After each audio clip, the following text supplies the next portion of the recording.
இந்திய ஜனநாயக கட்சியின் 4வது மாநில மாநாடு கடலென திரள் வீர் கடலூர் பிப்ரவரி 8 வேப்பூர் பாசார் கடலூர். அமெரிக்காவுடனான வர்த்தக ஒப்பந்தம் இந்திய ஏற்றுமதியாளர்களுக்கு மிகப்பெரிய நிவாரணமாக அமையும் என்று மத்திய நிதியமைச்சர் நிர்மலா சீதாராமன் தெரிவித்துள்ளார்.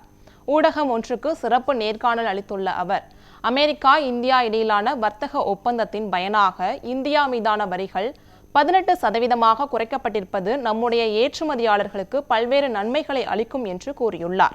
இந்த ஒப்பந்தம் மூலம் இந்தியாவுக்கு வரும் முதலீடுகள் அதிகரிக்கும் என்றும் நிர்மலா சீதாராமன் தெரிவித்துள்ளார். மத்திய பட்ஜெட் குறித்து பேசிய அவர், வளர்ச்சியடைந்த பாரதம் என்ற இலக்கை நோக்கிய செயல்திட்டமாக பட்ஜெட் சமர்ப்பிக்கப்பட்டிருப்பதாக கூறினார்.